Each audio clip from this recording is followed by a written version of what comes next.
Hello નમસ્કાર વિદ્યાર્થી મિત્રો.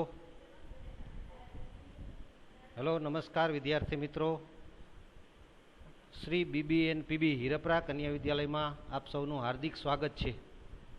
ધોરણ 9ની અંદર 3 વિભાગો આવે છે સામાજિક વિજ્ઞાનની અંદર: ઇતિહાસ, નાગરિક અને ભૂગોળ.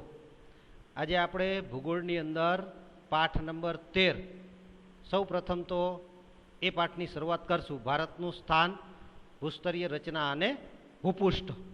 સૌથી પહેલાં તો આપણે એ સમજીએ કે જે પાઠનો નામનો ઉલ્લેખ કર્યો છે, ભારતનું સ્થાન, ભૂસ્તરીય રચના અને ભૂપૃષ્ઠ.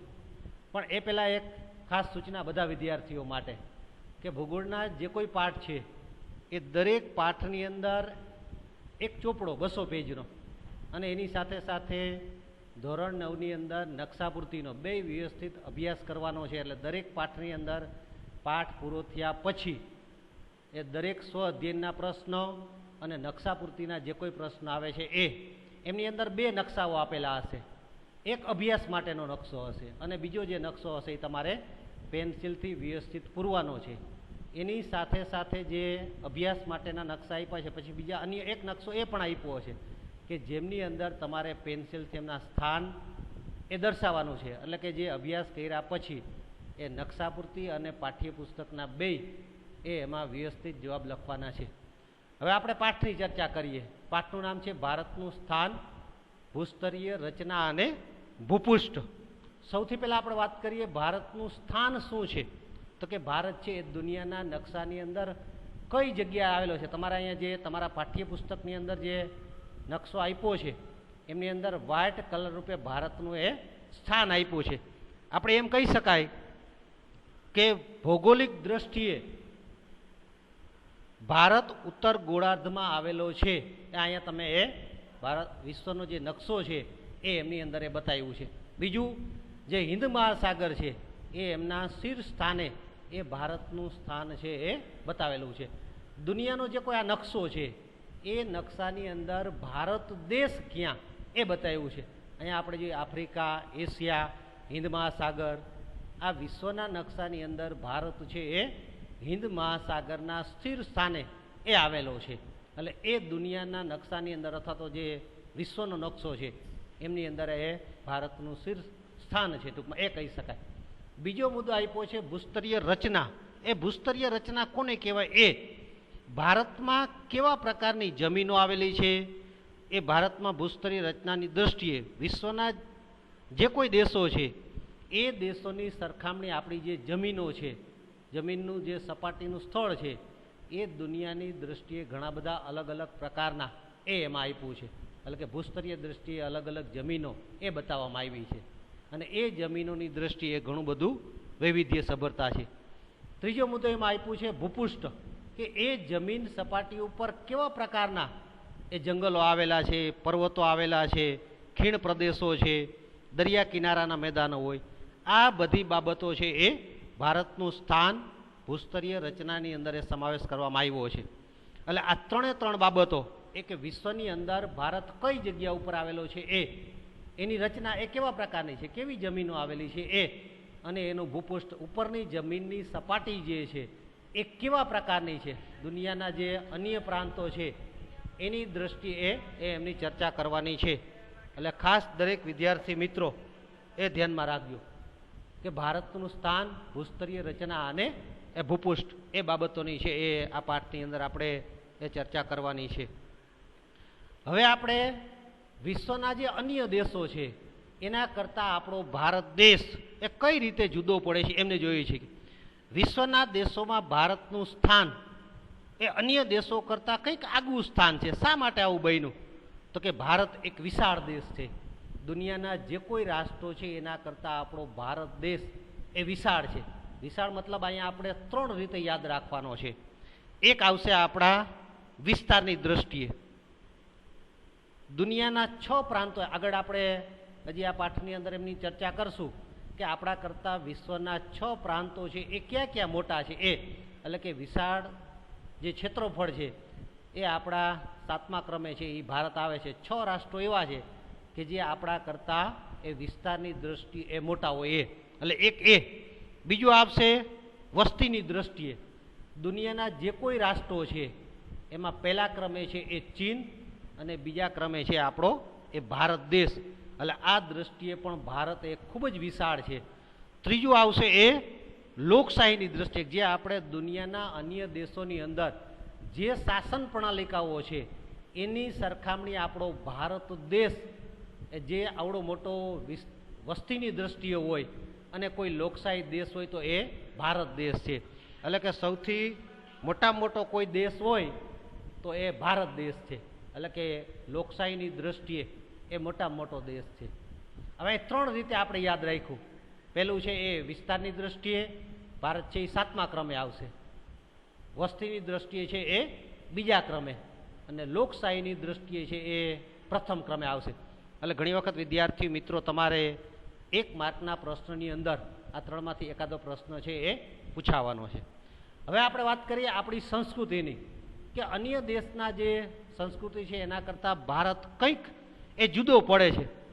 ઘણી વખત તમારે 2 માર્કના પ્રશ્નની અંદર એ વિધાન કદાચ પૂછાઈ શકે કે ભારતીય સંસ્કૃતિનું સમર્થવય બન્યું છે શા માટે, આવો પ્રશ્ન પૂછાઈ શકે કે ભાઈ દુનિયાના જે દેશો છે એના કરતાં ભારતની સંસ્કૃતિ કંઈક જુદા પ્રકારની છે, આવું શા માટે બને છે?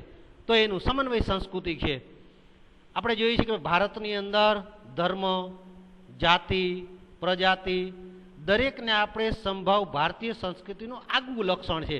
એટલે કે દુનિયાના જે કોઈ દેશો છે એ દરેક દેશ કરતાં આપણું જે ભારતીય સંસ્કૃતિ છે એનું કંઈક વિશેષ મહત્ત્વ છે એ બતાવ્યું છે.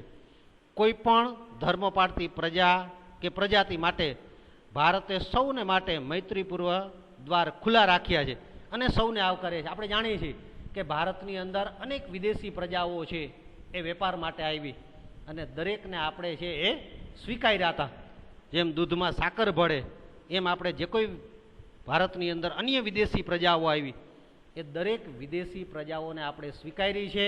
એ આપણી સમન્વયકારી એ સાંસ્કૃતિક વારસો છે એમ કહી શકાય.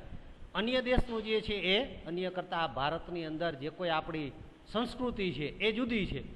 પછી એ કોઈ ધર્મ હોય, કોઈ પણ અન્ય વિદેશી વસવાટ કરતી પ્રજા હોય, એ દરેક લોકોને છે આપણે એ સ્વીકાર્યા છે અને દરેકની સાથે આપણે એ ભળી ગયા છે. એટલે એ રીતે સમગ્ર ભારત દેશની અંદર એ આપણે સ્વીકારવામાં આવ્યું છે. ભારતીય સંસ્કૃતિનો એક દેહ છે જેને આપણે અલગ રીતે કહીએ છીએ. પછી કોઈ પણ ધર્મ પાળતા લોકો હોય, હિન્દુ હોય, બૌદ્ધ ધર્મ હોય, જૈન હોય, શીખ લોકો હોય, મુસ્લિમ લોકો હોય કે પારસી હોય કે ખ્રિસ્તી હોય, વગેરે પ્રજાની સંસ્કૃતિનો સમન્વય કરી અને દેશ અને દુનિયાની સંસ્કૃતિ કરતાં કંઈક જુદી છે આપણે. એટલે કે કોઈ પણ પ્રકાર, કોઈ પણ ધર્મ, કોઈ પણ જાતિના લોકો હોય એના કરતાં આપણો ભારતીય દેશ એ કંઈક અલગ પ્રકારની એ સંસ્કૃતિ ધરાવતો દેશ એ આપણો ભારત દેશ. તેથી જ ભારતીય સંસ્કૃતિ જગતની ભિન્ન ભિન્ન પ્રજા, ભિન્ન ભિન્ન સંસ્કૃતિ છતાં આપણે બધા એ તત્વોનું સંયોજન કરી અને એમાંથી કંઈક ને કંઈક સારી બાબતો મેળવી અને દુનિયાના જે કોઈ દેશો છે એમની આપણે કંઈક વિશિષ્ટ પ્રકારની આપણી એ ભારતીય સંસ્કૃતિ એ દુનિયા સામે બતાવ્યું છે. એટલા જ માટે આપણો ભારત દેશ એ વિવિધતામાં એકતાવાળો છે. અહીંયા આપણે જે ચર્ચા કરીએ છીએ એ આપણા ભારત કઈ બાબતમાં અન્ય દેશો કરતાં જુદો પડે છે એમની ચર્ચા કરીએ છીએ. પછી આપણે એનું સ્થાન ને ભૂસ્તરીય રચના એમની ચર્ચા કરશું. પણ અહીંયા જે મુદ્દો કહેવા માગે છે કે દુનિયાના અન્ય દેશો કરતાં આપણે કઈ બાબતમાં જુદા પડીએ છીએ, તો કે આપણી સંસ્કૃતિ, આપણી સભ્યતાઓ, આપણા રીત રિવાજો, આપણી રહેણી કહેણી, આપણું જીવન ધોરણ આ અન્ય દુનિયાના કોઈ પણ દેશો પાસે નથી. એ આપણે ભારતીય એ એમાંથી કંઈક મેળવું છે અને જે કોઈ સારા લક્ષણો લાગે એ દુનિયાના જે કોઈ રાષ્ટ્રો, જે કોઈ પ્રદેશો, જે કોઈ વ્યક્તિઓ છે એમાંથી કંઈક મેળવી અને આપણે કોઈને કોઈ પ્રકારની આપણી જે સંસ્કૃતિ છે એ સંસ્કૃતિનો આપણે એ વિકાસ કર્યો છે કે અન્ય જે કોઈ દેશો છે એના કરતાં આપણે કંઈક સારું મેળવી અને સમન્વયકારી આપણું સાંસ્કૃતિક વારસો છે એ દેશ અને એ દુનિયાને આપ્યો છે. હવે આપણે અહીંયા બીજા વિભાગની અંદર એ વાત કરીએ છીએ કુદરતી અને માનવ સર્જિત કોઈ પણ આપત્તિઓ હોય ત્યારે એ આપત્તિનો સામનો કરી અને ભારતે પોતાની આર્થિક બાબતો હોય, પછી એ આર્થિક બાબતોની અંદર કૃષિને લગતી બાબતો હોય, ઉદ્યોગોને લગતી બાબતો હોય, દરેક બાબતોની અંદર વિકસિત રાષ્ટ્રો સાથે આપણે તાલ મેલાવી અને પોતાની પ્રગતિ છે એ બતાવ્યું છે. કોઈ પણ રાષ્ટ્રની અંદર કોઈને કોઈ પ્રકારની આપત્તિઓ આવતી હોય છે. અહીંયા આપણે બે વિભાગો એમને આપ્યા છે. એક જે કુદરતી આપત્તિ હોય તો ભલે, અને માનવ સર્જિત આપત્તિ હોય તો ભલે. દુનિયાના દરેક રાષ્ટ્રો એ કોઈને કોઈ પ્રકારનો એમનો સામનો કરતા હોય છે. પણ અહીંયા આપણે ભારત દેશની વાત કરીએ છીએ કે ભારતના લોકોએ એ આપત્તિઓને પણ એક ઉત્સવમાં બદલાવી અને કોઈને કોઈ પ્રકારનો એ માનવ સમુદાયનો વિકાસ કરી અને આજે જે દુનિયાના આપણા જે રાષ્ટ્રો છે, વિકસિત રાષ્ટ્રો, એમાં એક ભારત દેશે કંઈક આગવું સ્થાન પ્રાપ્ત કરી અને દુનિયાના જે કોઈ રાષ્ટ્રો છે એમને બતાવી દીધું. એટલે આપણે જે ચર્ચા કરતા હતા એ વિશ્વના રાષ્ટ્રની સરખામણીએ ભારત દેશ ક્યાં છે એમની ચર્ચા. પછી એ કોઈ પણ પ્રકારની પરિસ્થિતિ આવે એ પરિસ્થિતિમાં ભારત છે એમનો વિકાસ કર્યો છે. હવે આ વિકાસની અંદર સૌથી અગત્યનું જો કોઈ આપણું સ્થાન હોય તો એ આપણું ભૌગોલિક સ્થાન છે. શા માટે આપણે પ્રગતિ કર્યા? તો કે અન્ય રાષ્ટ્રોની સરખામણીમાં જે આપણું ભૂગોળ છે, જે આપણું ભૌગોલિક સ્થાન છે એ ઘણું બધું સારું છે, જે અન્ય રાષ્ટ્રોને નથી મળ્યું. એ પ્રકારે ભારત છે વિશ્વના અન્ય દેશ કરતાં એ પરિસ્થિતિનો સામનો કરી અને કોઈને કોઈ પ્રકારની એ મુશ્કેલીનો સામનો કરે છે. જ્યાં અહીંયા ભૌગોલિક સ્થાનની દૃષ્ટિએ આપણે જોઈએ તો આપણે અહીંયા 3 બાજુ છે એ દરિયાઈ સપાટી મળેલી છે. એટલે કે વ્યૂહાત્મક દૃષ્ટિએ પણ આપણે ક્યાંક ને ક્યાંક ફાયદો થાય છે. એટલે એ ભૌગોલિક પરિસ્થિતિની વાત કરી કે આપણો ભારત દેશ વિકાસ કર્યો, પછી એ સામાજિક બાબતો હોય, રાજકીય બાબતો હોય, આર્થિક બાબતો હોય કે આપણી સંસ્કૃતિ હોય, એમાં સૌથી જો અગત્યનું કોઈ હોય તો એ આપણા ભારત દેશની ભૌગોલિક પરિસ્થિતિ છે. આપણે દુનિયાના નકશામાં જોઈએ છીએ કે અન્ય જે પ્રાંતો છે એમને કદાચ એ દરિયાઈ સપાટીઓ નહીં મળી હોય બીજા દુનિયાના રાષ્ટ્રોને, પણ ભારત દેશ માટે એ આગવું ભૌગોલિક સ્થાન છે કે જેને ભારતના કોઈને કોઈ પ્રકારની જમીન સીમાઓ પણ મળેલી છે અને આપણે દરિયાઈ સીમાઓ મળે, જેના કારણે આપણો ભૌગોલિક પરિસ્થિતિ અને એ પણ બીજું છે કે ઘણું બધું એ વૈવિધ્ય સભરતાવાળું છે.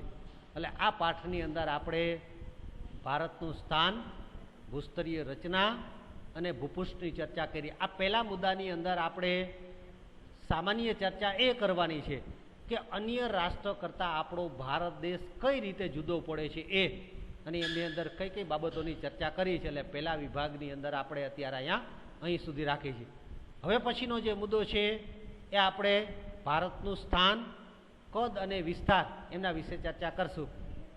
એટલે અત્યારે આપણે અહીં સુધી રાખી. વિદ્યાર્થી મિત્રો, પહેલાં આપણે જે સૂચના આપી એ કે ભૂગોળના દરેક પાઠના સ્વ અધ્યયનના પ્રશ્નો અને એ પ્રશ્ન પૂરા થયા પછી જે નકશાપૂર્તિની અંદર દરેકે નકશો છે એ પેન્સિલથી દોરવાનો છે અને જે નકશાપૂર્તિની અંદર જે કોઈ પ્રકારના એ ટૂંકા પ્રશ્ન આપ્યા હોય, કારણો, ભૌગોલિક કારણો આપ્યા છે એ વ્યવસ્થિત પેનથી એ પૂરવાના છે.